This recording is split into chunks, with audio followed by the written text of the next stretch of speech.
Қайырлы күн баршаңызға. Дәмі өте керемет, тіл үйіретін, ерекше шашлыкқа ұқсайтын самса дайындап үйренеміз.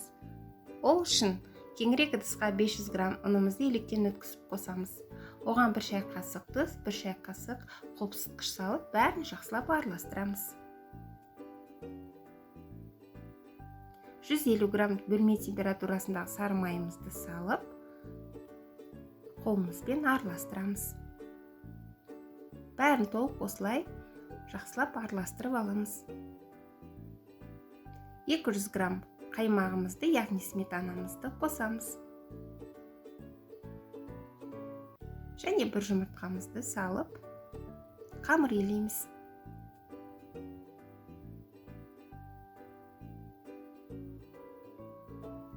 Жақсылап илеп, иін қандырып, тұндырып, тоңазытқышқа, яғни холодильникке бетін жауып, жарты сағатқа қойып қоямыз. Салмамызды дайындаймыз. 400 грамм алдын ала дайындалған сиыр етінің фаршына 1,5 пиязымызды және 2 кішірек картопымызды үккіштен өткізіп қосамыз. Оған 1 шай қасық кориандр және қара бұрыш, тұз қосамыз. Жақсылап бәрін араластырамыз.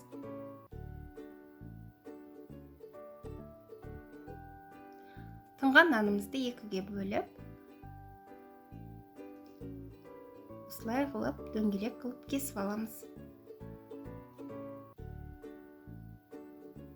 Осылай дөңгелектеп бәрін жақсылап дайындап аламыз. Және шетінен осылай дөңгелек қылып жаямыз.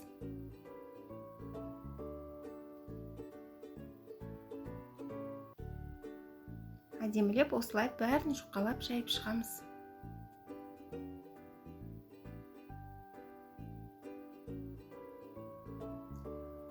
Жайып алған қамырымыздың екі шетінен осылай кесіп шығамыз. Пышақпен кесу ыңғайсыз болса, осындай пицца кескіш болса, осымен кескен ыңғайлы. Екі шетінен бірдей қылып кесіп шығамыз. Бізге осындай шпажка керек болады. Фаршымызды осылай шұжық сияқты қылып, шпажкадан өткізіп, жақсылап қысып, самсамыздың ортасына саламыз. Тура осы видеодағындай басынан бастап түйеміз.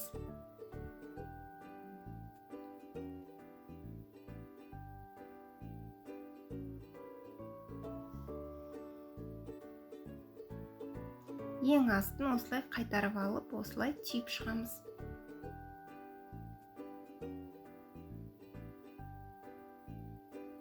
Осындай әдемі болып шығады. Сіздерге түсінікті болу үшін тағы да біреуін түйіп көрсетейін. Осылай ең астын қайтарып аламыз.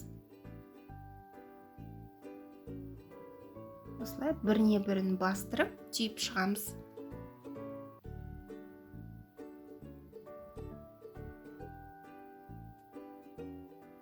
Қалғандарында тура осылай түйіп шығамыз.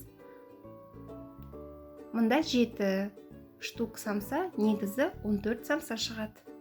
Бір жұмыртқаның сарысын жақсылап араластырып, самсаларымыздың бетіне жағып шығамыз.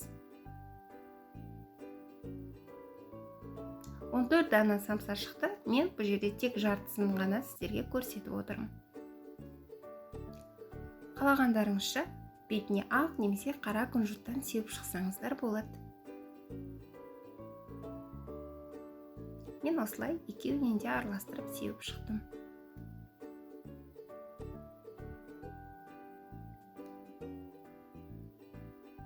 Бәрін сеуіп дайындап алған соң, алдын ала қызып тұрған духовкамызда 180 градуста 40-45 минут пісіріп аламыз.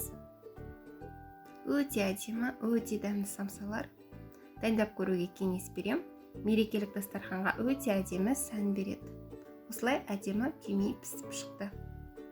Міндетті түрде дайындап көріңіздер. Менің каналымда бұдан да басқа әдемі самсалардың рецептері бар. Кіріп, қарап, көріп шықсаңыздар болады. Сау болыңыздар.